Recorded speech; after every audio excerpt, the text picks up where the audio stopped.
Hi traders, welcome to another video. This video I'll talk a little bit more on top of just the currency market.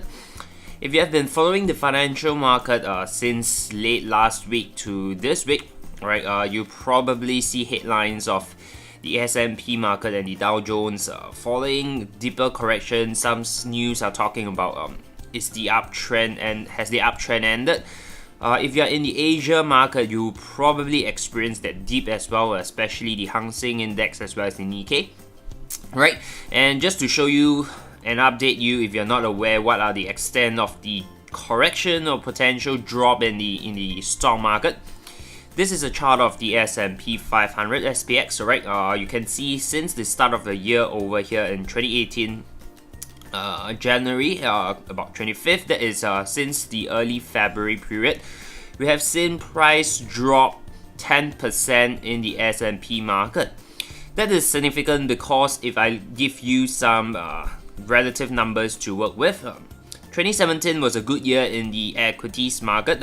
If you simply invested in the S&P index at the start of 2017 and you hold it all the way to the end of the year, you will actually see a 22.5% gain just simply through passive investing. Right, so with that, that is actually a very good year in the equities market. So if you compare the recent drop or correction of 10% and the rally of 22.5%, that's almost half of the portfolio loss, right, if you have actually compared to last year's gain. So this is definitely a very significant one, and you'll probably see a lot of news talks about what causes this. Is it Trump's tax policy, the US economy policy? US economy is growing, and therefore the Fed might increase interest rate, and therefore people are pulling out from the equities markets and things like that.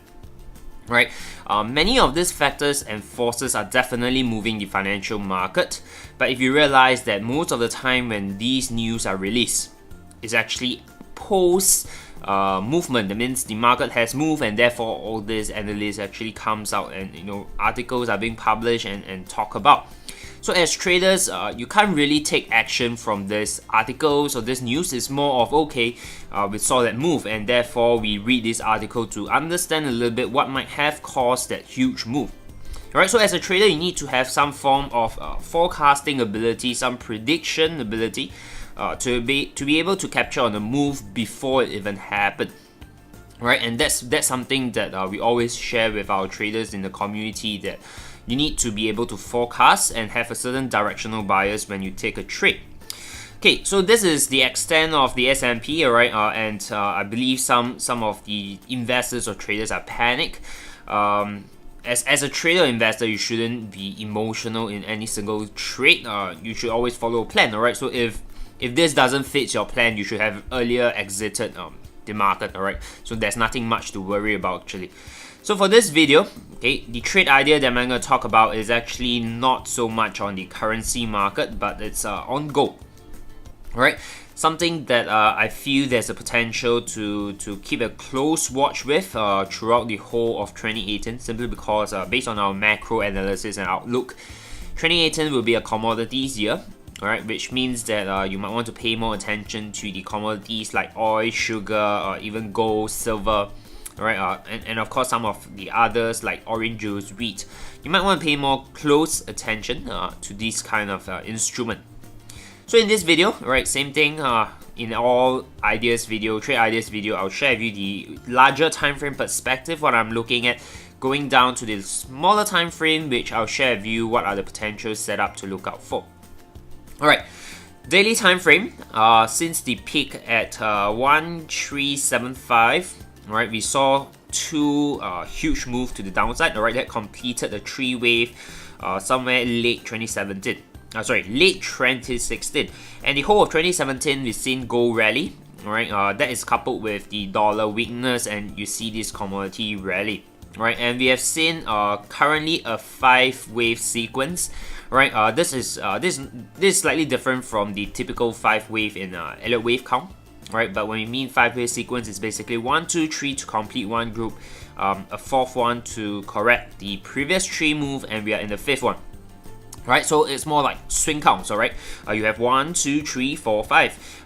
That is where we don't see this as a complete cycle, right? Which means that we do expect one more move to the upside, right? So this move here, WXY, completes the first larger degree W, right? And then within this, you see 1, 2, 3 that completes the larger degree X wave, and we're expecting 3 move up to complete our larger degree Y wave. Right, so the target that we are expecting completes somewhere around the 1451 to 1530 area. Okay, so that is a good opportunity to look for buy side on the go on higher time frame. Now going down to the 4 hour, I put in a little bit more in-depth technical analysis. You can see that this is where the larger degree X wave complete.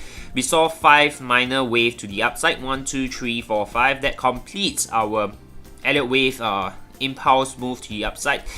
And based on classical technical analysis, we saw head and shoulders pattern. Alright, you can see the end of wave 3 and the end of wave 5 forms your left shoulder and the head.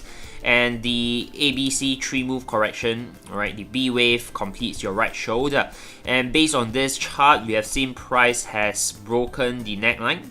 Alright, and based on the simple 1:1 expectation from the head to the neckline, we are projecting that this drop can potentially reach around the 1290 area, and based on our wave Fibonacci expectation around the 50 and 618 ratio, you can see that they fall and confluence with each other. Right, so on the 4 hour time frame, we are expecting some more downside on gold, which means that there's still room for it to drop.